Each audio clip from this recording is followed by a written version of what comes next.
오늘 함께 보실 말씀 우리 구약성경 오바댜 1장 말씀입니다. 구약성경 1285쪽에 있습니다. 구약성경 오바댜 1장 10절부터 21절 말씀 1285쪽에 있습니다.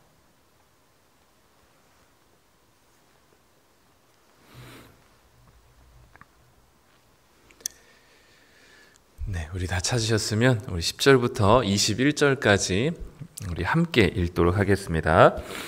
내가 내 형제 야곱에게 행한 포악으로 말미암아 부끄러움을 당하고 영원히 멸절되리라. 내가 멀리 섰던 날 곧 이방인이 그의 재물을 빼앗아가며 외국인이 그의 성문에 들어가서 예루살렘을 얻기 위하여 제비 뽑던 날에 너도 그들 중 한 사람 같았느니라. 내가 형제의 날 곧 그 재앙의 날에 방관할 것이 아니며 유다 자손이 패망하는 날에 기뻐할 것이 아니며 그 고난의 날에 내가 입을 크게 벌릴 것이 아니며 내 백성이 환난을 당하는 날에 내가 그 성문에 들어가지 않을 것이며 환난을 당하는 날에 내가 그 고난을 방관하지 않을 것이며 환난을 당하는 날에 내가 그 재물에 손을 대지 않을 것이며 내 거리에 서서 그 도망하는 자를 막지 않을 것이며 고난의 날에 그 남은 자를 원수에게 넘기지 않을 것이니라. 여호와께서 만국을 벌할 날이 가까웠나니 내가 행한 대로 너도 받을 것인즉 내가 행한 것이 내 머리로 돌아갈 것이라. 너희가 내 성산에서 마신 것 같이 만국인이 항상 마시리니 곧 마시고 삼켜서 본래 없던 것 같이 되리라. 오직 시온산에서 피할 자가 있으리니 그 산이 거룩할 것이요 야곱 족속은 자기 기업을 누릴 것이며 야곱 족속은 불이 될 것이며 요셉 족속은 불꽃이 될 것이요 에서 족속은 지푸라기가 될 것이라. 그들이 그들 위에 붙어서 그들을 불사를 것인즉 에서 족속에 남은 자가 없으리니 여호와께서 말씀하셨습니다. 그들이 네겝과 에서의 산과 평지와 블레셋을 얻을 것이요 또 그들이 에브라임의 들과 사마리아의 들을 얻을 것이며 베냐민은 길르앗을 얻을 것이며 사로잡혔던 이스라엘의 많은 자손은 가나안 사람에게 속한 이 땅을 사르밧까지 얻을 것이며 예루살렘에서 사로잡혔던 자들 곧 스바랏에 있는 자들은 네겝의 성읍들을 얻을 것이니라. 구원받은 자들이 시온산에 올라와서 에서의 산을 심판하리니 나라가 여호와께 속하리라. 아멘. 네, 오늘 이제 11월 2일입니다. 네, 이제 한 해가 이제 마무리돼 가고 있는데, 네, 이제 다음 주, 이번 주까지 조금 따뜻하고 다음 주부터는 엄청 추워진다니까요. 네, 감기 조심하시고. 오늘 말씀 함께 볼 텐데, 오바댜는 굉장히 짧은 선지서이죠.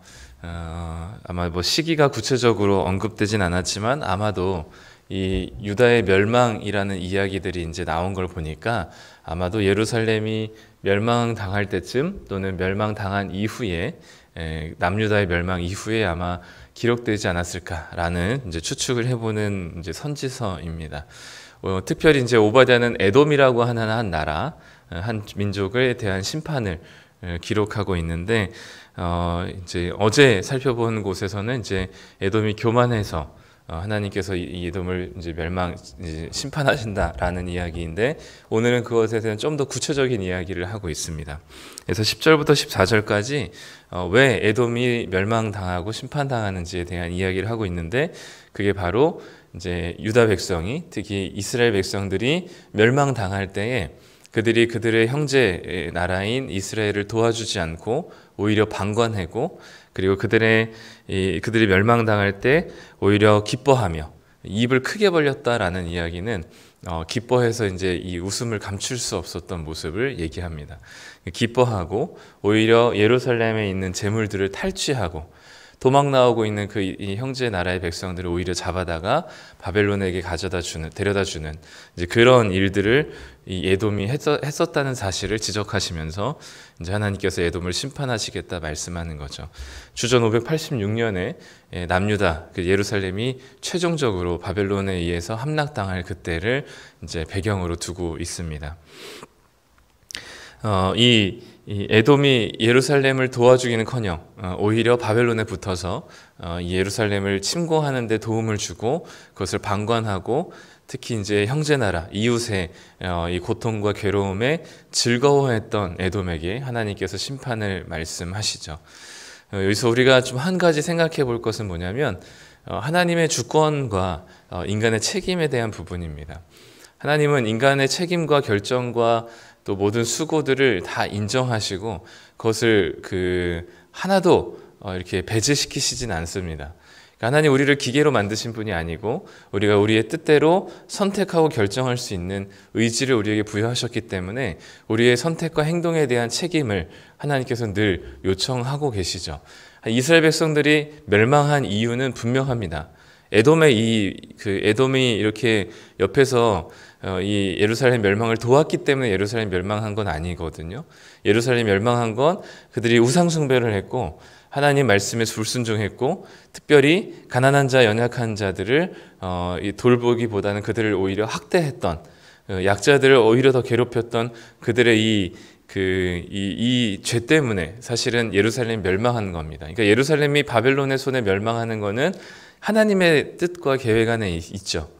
그럼에도 불구하고 그 멸망당하는 건 이스라엘 백성들이 멸망당하는 거지만 그게 하나님의 뜻이라고 해서 그 이스라엘의 멸망을 돕거나 그들의 멸망을 기뻐하거나 그들의 멸망을 방관하거나 오히려 그들의 멸망을 더 부추기는 그런 일들을 행하는 에돔의 잘못을 하나님께서는 그냥 두지 않으세요.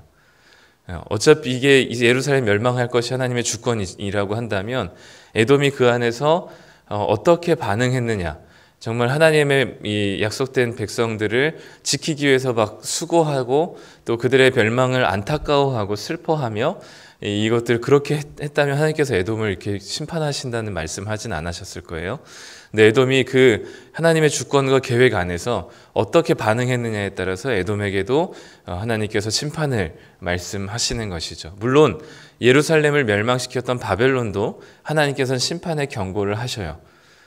하나님께서 바벨론이 예루살렘을 이스라엘을 공격해서 얘네들을 내가 차지해야 되겠다는 마음이 없었는데 하나님께서 그들의 마음을 막 부추기셔가지고 이스라엘을 공격한 건 아니거든요.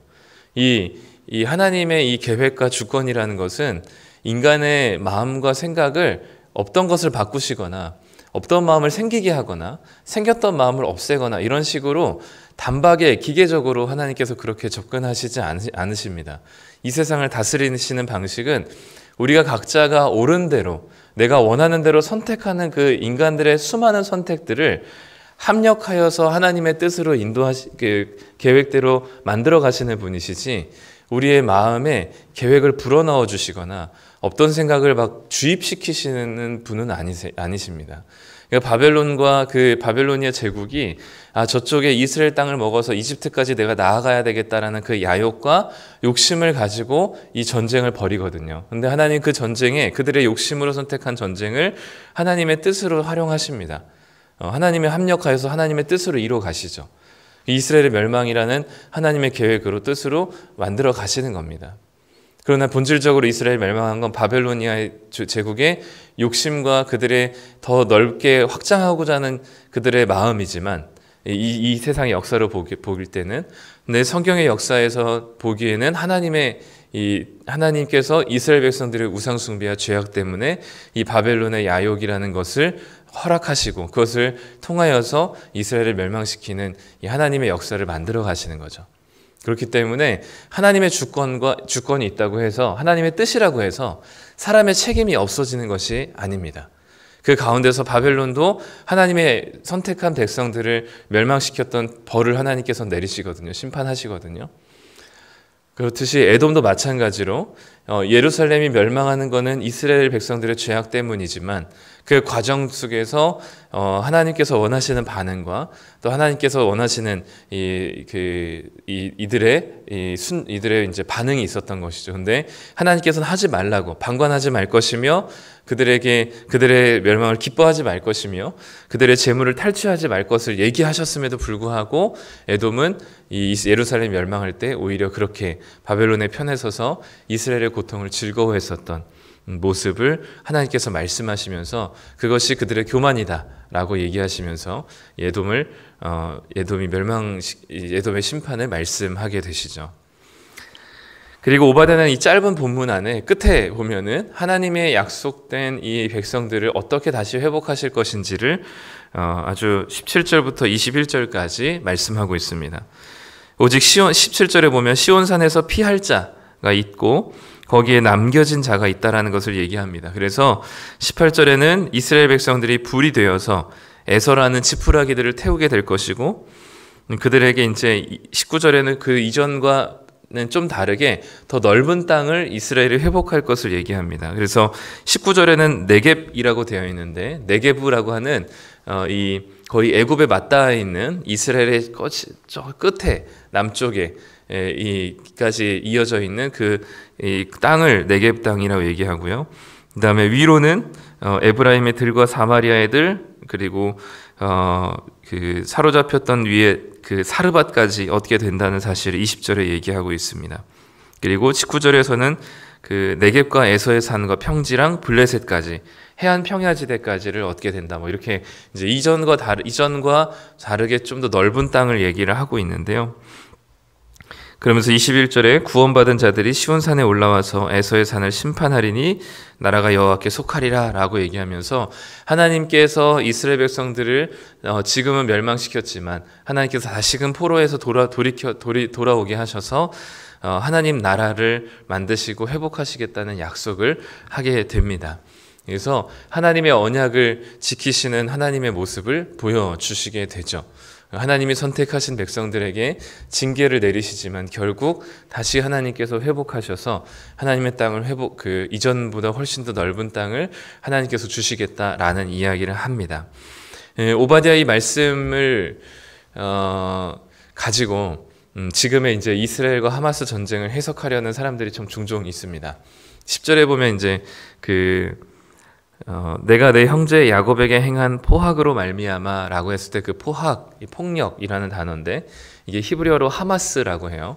그래서 지금의 이 하마스, 이스라엘을 공격한 하마스를 하나님께서 이 에돔을 멸망시키는 것처럼 이 오바댜 1장의 말씀을 하나님께서 성취하시는 모습이다라고 이제 해석을 하면서 이제 뒤에 이제 17절부터 이스라엘 땅을 하나님께서 블레셋 해안 지방 평야지대까지 하나님께서 회복하실 것을 이제 얘기를 하셨기 때문에 지금 이제 이 블레셋 해안 평야지대가 지금으로 말하면 가자지구거든요. 그래서 그 가자지구를 이제 하나님께서 이스라엘 백성들에게 이스라엘 나라에 다시 주실 거다라는 이제 이야기로 오바댜를 해석하는 그런 모습들이 있습니다. 그런데 일단 하마스라는 단어는 아랍어고요. 아랍어로 이제 저항하는 무장 단체라는 뜻입니다. 그러니까 이 히브리어랑은 좀 다르고, 그리고 구약 성경에 있는 이 이야기들에 대한 것들을 지금 우리가 살고 있는 상황에 다른 어떤 필터링 없이 그냥 바로 적용시키는 것은 굉장히 큰 무리가 있습니다. 지금 뭐 하마스가 에돔 족속도 아니고요. 더군다나 지금 상황은 지금 유다와 지금 이스라엘은 우리가 알고 있는 구약의 이스라엘과는 사뭇 다른 사람들이고요. 이때 유대인들과 지금의 유대인들은 다른 유대인들입니다. 그렇기 때문에 구약에 있는 이스라엘이나 유대인들이 하나님의 선택받은 백성이라고 해서 지금 이스라엘도 하나님의 선택받은 백성이라고 얘기하기는 어렵고요.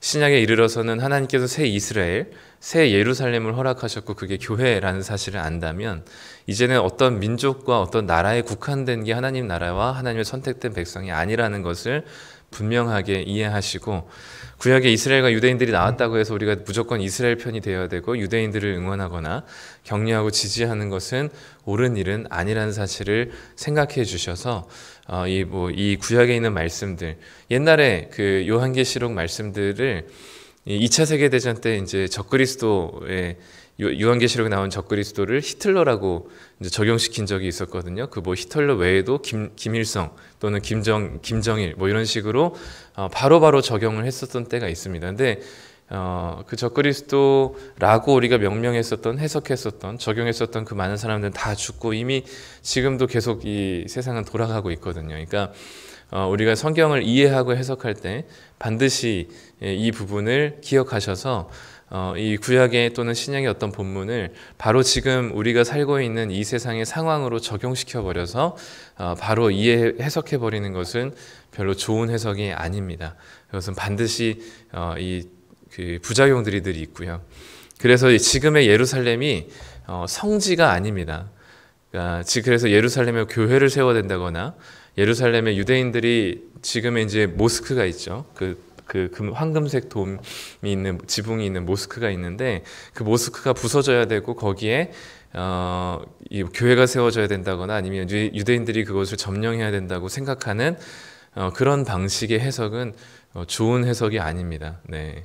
그래서 그 예루살렘이 지금은 우리가 성지순례라고 하는데 그래서 이 단어도 참 별로 좋은 단어는 아닌데 어쨌든 우리가 이 구약에 있는 또는 신약에 있는 성경의 이야기들을 이 오바댜 말씀을 지금의 모습으로 바로 해석해서 적용해서 이스라엘을 막 응원하고 하마스가 없어져야 되는 또는 팔레스타인의 가자 지구에 거주하고 있는 사람들이 멸망당해야만 하는 뭐 그런 논리로 가서는 절대 안 되고 하나님께서는 이 전쟁을 이사야서나 또 에스겔이나 수많은 선지서를 통해서 하나님이 원하시는 나라, 하나님의 뜻은 하나님이 통치하시는 모습은 어떤 한 나라를 아예 멸망시키시거나 없애버리시는 것이 아니고 또 전쟁으로 수많은 사람들이 피를 흘리는 것이 아니라 오히려 칼과 창을 보습과 낫으로 만들어서 전쟁이 없고 하나님 안에서 화평하고 화목한 이 나라의 모습들을 하나님께서 꿈꾸고 또 그런 나라를 만드시는 게 하나님의 목적이시기 때문에 우리는 이 전쟁이 하루속히 끝나기를 기도하고 이것으로 인해서 민간인들의 피해가 없기를 기도하는 것이 그리스도인들의 모습이라 여겨집니다. 그래서 오늘 이 오바댜 말씀도 혹시나 그런 식으로 적용하게 되는 분들의 이야기를 혹시 들으시면 거기에 이제 혹하지 마시고 이 말씀은 어디까지나 하나님의 주권과 사람의 책임에 대한 이야기를 하면서 동시에 하나님이 선택한 또 하나님께서 언약하신 약속하신 것들을 반드시 신실하게 지키시는 하나님이시라는 것을 보여주고 있다는 사실을 기억해 주셨으면 좋겠고요. 그래서 이 말씀을 통해서 우리가 하나님의 뜻은 결국은 하나님의 뜻대로 하나님의 계획대로 인도돼 갈 것이고 그 계획이 성취될 것입니다. 우리는 그것이 구체적으로 무엇인지 잘 모르지만요. 그럼에도 불구하고 하나님께서는 우리들이 어떤 선택과 어떤 결정을 하는지를 유심히 보시고 계십니다. 우리들의 책임과 우리들의 결정이 결코 어떤 하나님의 뜻에 이게 무임승차해서 우리가 어떤 책임을 지지 않아도 되는 것은 아니죠. 하나님께서 출애굽 과정에서도 하나님의 뜻이 출애굽이지만 그 과정에서 바로 왕이 어떻게 반응하는지는 또 다른 문제인 것이죠. 그래서 완악한 마음으로 계속해서 불순종하고 거부하고 이스라엘 백성들을 노예에서 해방시켜 주는 일들을 계속해서 저지했던 것은 바로의 완악함인 것입니다. 그래서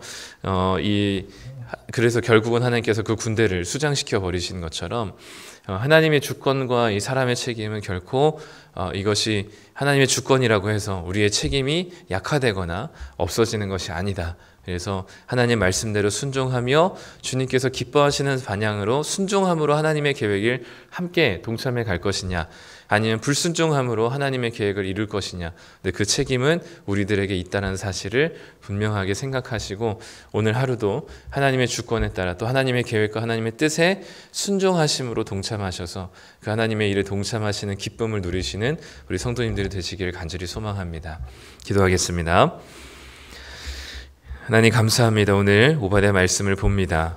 에돔이 이웃의 고통에 특별히 이스라엘 백성들의 고통에 기뻐하며 그 고통에 방관했던 에돔을 하나님께서 심판하시는 모습들을 통해 하나님의 뜻을 이루어가는 과정 속이라 할지라도 하나님 말씀에 순종함으로 이웃의 고통에 아파하며 또 함께 안타까워하며 그들의 이 멸망을 슬퍼하는 에돔을 기대하셨던 하나님의 모습을 봅니다. 혹여나 우리가 우리 지체들 또는 이웃의 또는 나를 괴롭혔던 누군가의 고통과 어려움들을 직면하게 될 때 기뻐하고 또는 통쾌하기보다 슬퍼하며 함께 그 고통과 책임을 다할 수 있는 자들 되게 하여 주시되, 특별히 하나님의 뜻이 무엇인지 우리가 발견하게 하시고 그 뜻에 순종할 수 있는 자들 될 수 있도록 주님 붙들어 주시옵소서. 하나님, 오늘날에도 또 수많은 곳에서 전쟁과 가난과 기근과 질병으로 고통 중에 있는 백성들이 있습니다. 그들이 무슬림이기 때문에 당연한 고통을 받는 것이라, 또는 그들이 하나님을 모르기 때문에, 하나님을 저버렸기 때문에 당연히 받는 고통이라 여기기보다, 하나님 그들의 고통과 아픔에 동참하고 하루속히 그들의 고통과 아픔이 해결될 수 있도록 우리가 기도할 수 있는 자들 되게 하여 주시되, 특별히 지금 전쟁 중에 수많은 피해를 보고 있는 지역을 주님께서 붙들어 주셔서 하나님 그 전쟁이 멈춰지게 하여 주시며, 하나님의 은혜 가운데 다시금 일상이 회복될 수 있는 놀라운 은혜가 있기를 소망합니다. 그들의 영혼과 그들의 상황 속에서 그들의 영혼을 하나님께서 구원하시고 그들에게도 주님의 복음이 들려지게 하여 주시며, 하나님의 그 통치와 다스림이 그 나라에도 임재하여 주시기를 소망합니다. 우리가 기도하며 또 어느 곳에 가든지 화평의 사람, 평화의 사람, 화목하게 하는 사람들이 되어서 갈등하고 분열하고 싸우는 곳에 하나님의 평화를 전달할 수 있는 그런 귀한 하나님의 자녀들 될 수 있도록 주님 붙들어 주옵소서. 오늘 하루도 주님 말씀에 순종하며 하나님의 뜻에 엎드리는 자들 되기를 소망하며 예수님의 이름으로 기도드립니다. 아멘.